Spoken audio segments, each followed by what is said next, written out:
Hey, Pastor Jonathan here. This week I thought we should connect with our family. Does that sound good? So, if you're watching this alone, fix that. Get your mom, your dad, your brother, your sister, your grandparent, your friend, your guardian, someone that you see as family. And let's have a family talk. Now, family talk is when you talk with your family. See what we did there? Here's your first question. If you could have one superpower, what would it be and why? Pause the video and talk with your family.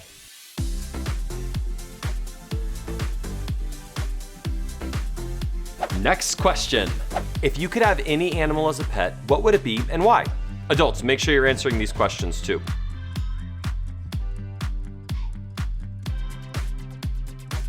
Next. What made you laugh this week?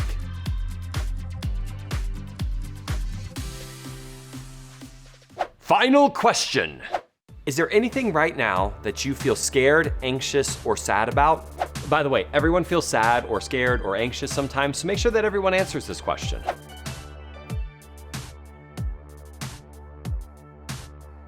This past week, I had something bad happen that made me very scared and anxious. My family actually got into a car accident. Crazy, right?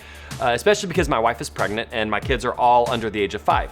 Thankfully, everyone was completely okay. Nobody got hurt. The car's being fixed right now, but it was super scary and I was really worried about my family. So do you worry about stuff? Maybe it's who you're gonna eat with at school, or things that you see in the news or hear your parents talk about, or maybe it's the EOGs coming up. Today we're gonna talk about what we should do when bad or scary things happen that make us feel scared, anxious, or sad. But before we talk about all that, I do want to take some time to sing and dance with music to worship our amazing God.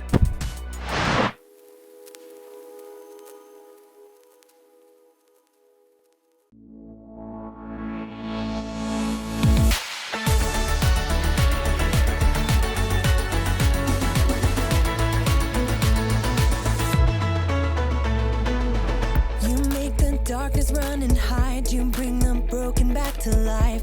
Only you can, only you can. You set me free from every chain. You fill my heart with songs of praise.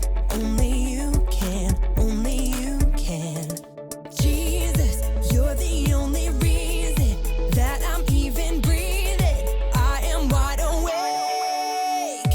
My heart beats only for your glory. My hands reach up for you to hold me. My soul sings, Father, you are holy. My feet dance to your rhythm, to your rhythm.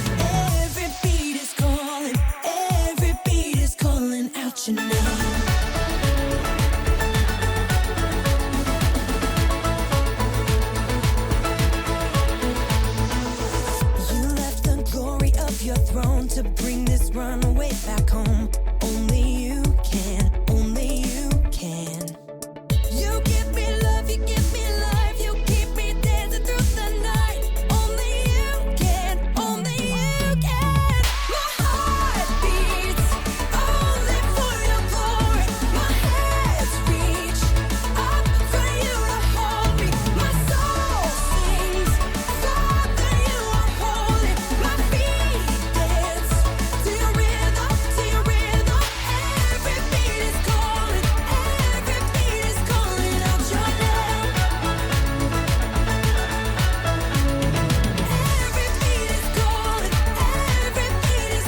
The Bible. It's 66 books of history, stories, letters, and poetry that fit together to form God's one big story. The epic adventure of how He created us and loves us so much that He made a way to rescue us. As we travel through the Bible, from Genesis to Revelation, we discover people who met God and found their lives changed forever. Now, for an amazing story, inspired by the book of John, chapter 11, verses 1 through 45. Though Jesus had no home of his own when he began to travel and teach, there were a few places that he frequently stayed at. One was the home of Mary, Martha, and Lazarus. Come in. We want to hear everything. Stay as long as you like. Mary, Martha, and Lazarus lived in the town of Bethany, just outside of Jerusalem. But the last time that Jesus had been in Jerusalem, it didn't end so well with the religious leaders. My sheep listen to my voice. My Father who has given them to me is greater than anyone. I and the Father are one. He just claimed to be God. What an evil thing to say. The leaders actually picked up stones, threatening to kill Jesus. Jesus knew this was not the time to confront them, so he and his friends left and crossed over the Jordan River. While they were gone, Lazarus became very sick. I just need to lie down. Oh, he's burning up. We need cool water. I'll sit with him tonight. But Lazarus didn't get better. He became more and more feverish and restless. So hot. Mary and Martha became so worried about their brother that they sent a messenger after Jesus. After a long journey, the messenger finally reached Jesus and his friends. Martha and Mary say, "Lord, the one you love is sick."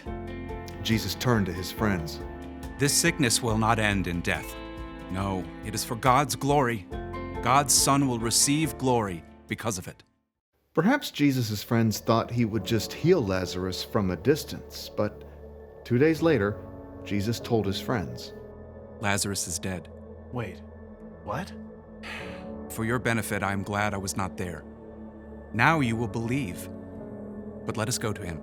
Even though the religious leaders had tried to kill Jesus in Jerusalem, he chose to return for the sake of his friend.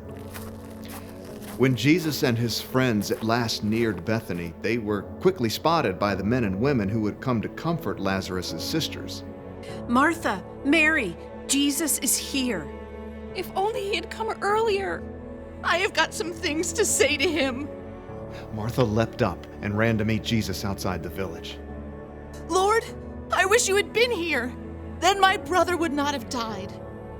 But I know that even now, God will give you anything you ask for. Your brother will rise again.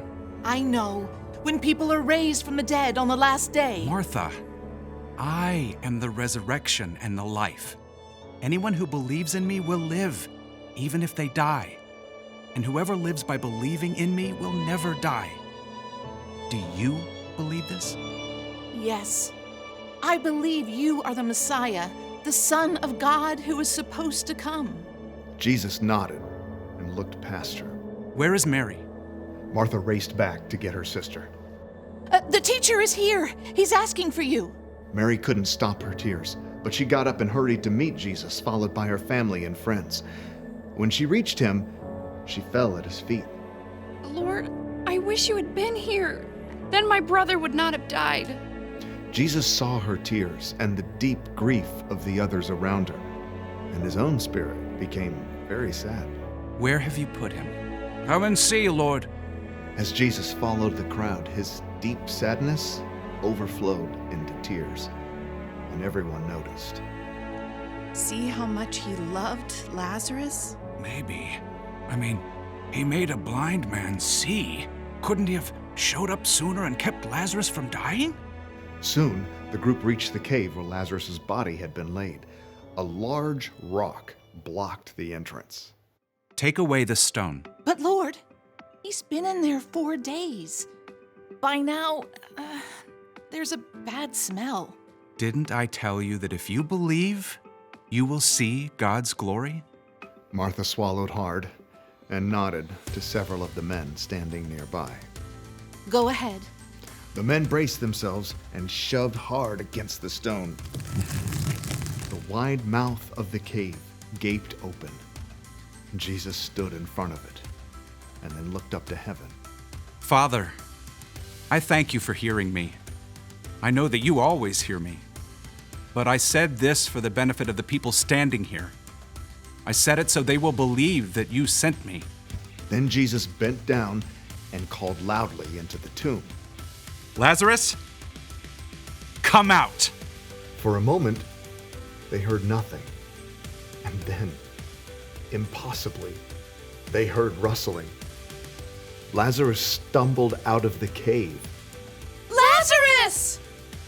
Lazarus's face and body were still wrapped in strips of linen, but he was very much alive. Take off the burial clothes and let him go.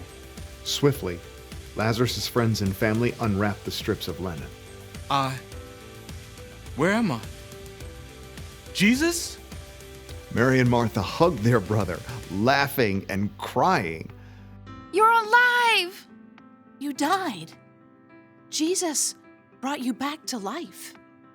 Many of the people who had come to comfort Mary and Martha saw the incredible thing that Jesus has done, and so they believed in him.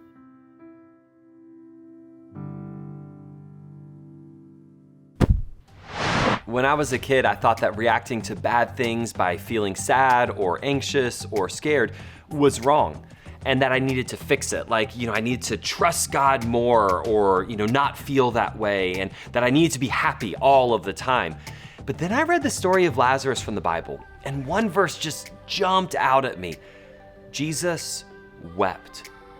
It's actually the shortest verse in the whole Bible, but it showed me something huge, that when something bad happened, God himself in human form, Jesus, cried. And here's the craziest part. Jesus was sad even though he knew Lazarus was gonna be raised from the dead and that everything would end up being okay. So when bad things are happening and you feel sad or scared or anxious, that's okay. Jesus understands. In fact, Jesus doesn't just understand, he's sad with you. But while it's okay to be sad or scared or anxious, it's also important to remember the truth. Jesus is more powerful than anything that we face. In fact, that's what our Bible verse is all about. Here's Mitchell to tell you about it.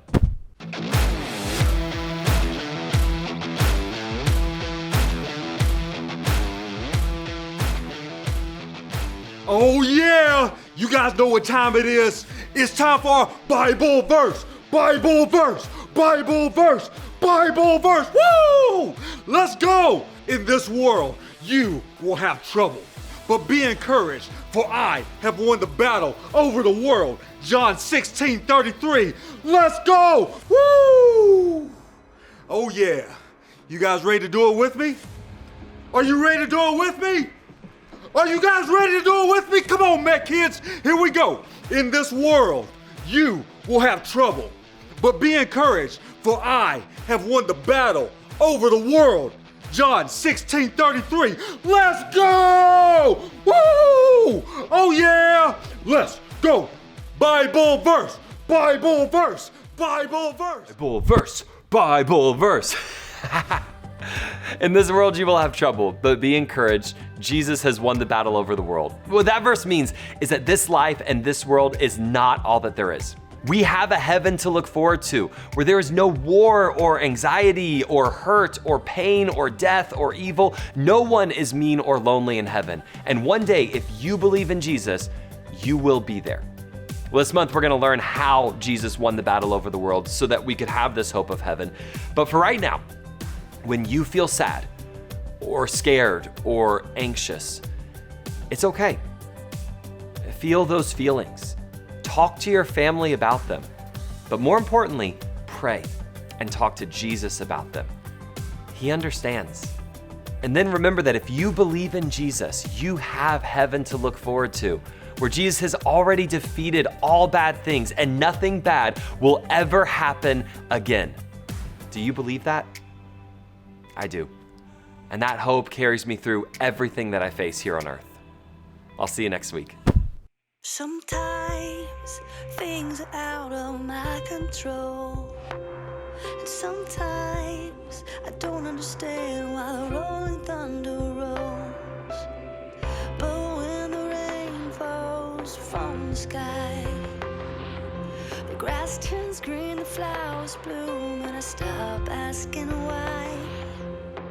Because I know with hope there's always a better tomorrow. It's hard to believe the best, but you can't win if you give up. Even if it doesn't work out like I planned, I'm choosing to believe, and I know it's hard to understand. We can't always see the plan, but we have a choice and this is mine. I'm choosing to believe. I'm choosing to believe.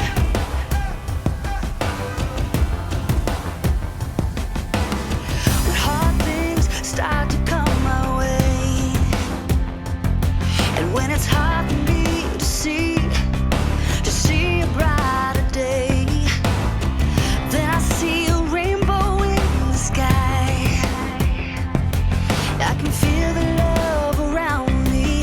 I feel like I can fly. Because I know with hope there's always a better tomorrow. It's hard to believe the best, but you can't win if you give up. Even if it doesn't work out like I planned, I'm choosing to believe, and I know it's hard to understand. We can't always see the plan, but we have a choice and this is mine.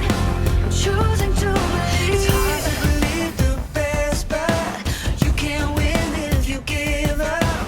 Even if it doesn't work out like I planned,